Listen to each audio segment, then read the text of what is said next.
Bonjour et bienvenue sur le Labo High-Tech. Je suis Michel Lalem et je vous présente aujourd'hui un clavier sans fil de marque Hyrox. La référence exacte c'est le RF 6420.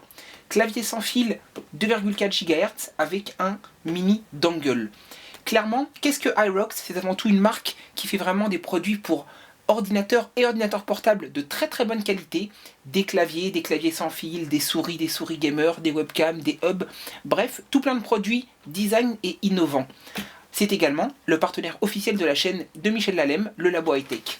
Rapidement, on va découvrir ce que cette boîte contient. Pour commencer, une petite notice quadrilingue.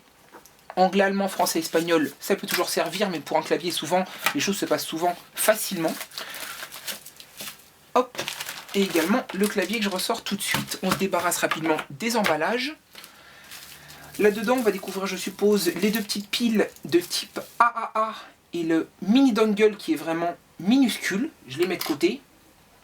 Au niveau du clavier, le voici. Encore une fois, l'emballage, on s'en sépare rapidement.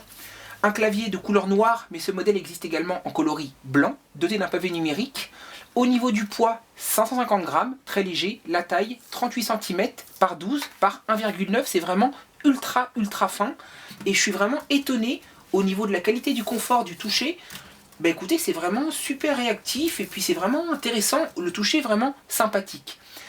On va le mettre en marche rapidement. C'est un clavier sans touche. Au niveau autonomie, grâce aux deux petites piles AAA, l'autonomie avec une utilisation de 4 heures par jour, c'est 12 mois de sérénité. Donc une petite trappe à l'arrière. On fait coulisser les deux petites piles. On referme la trappe. C'est fait en live uniquement pour vous. Hop, des petits loquets pour surélever le clavier, pour avoir en fait une touche et un toucher encore meilleur. Je vous disais, le mini dongle, il marche sur de l'USB. J'ai un port qui est libre. Dans le bon sens, c'est mieux. J'en profite.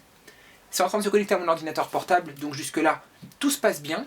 Qu'est-ce qu'on peut dire? Donc, nanorécepteur 2,4 GHz, c'est ce qui se fait de mieux, avec une distance pour le relier au clavier de 10 mètres. Souvent, c'est largement assez.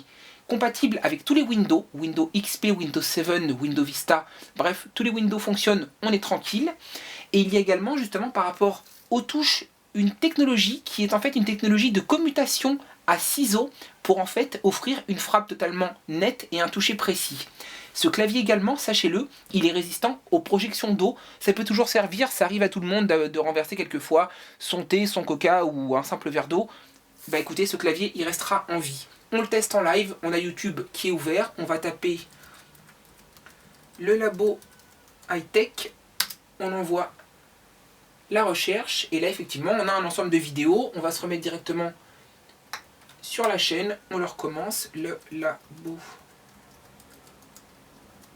High-Tech. Et là, on a bien la chaîne de YouTube, le Labo High-Tech. Donc jusque-là, on peut confirmer que ce clavier est totalement fonctionnel. Je vous redonne son petit nom. RF 6420 par Hyrox existe en blanc ou en noir. Et je vous dis à très bientôt pour d'autres vidéos high-tech.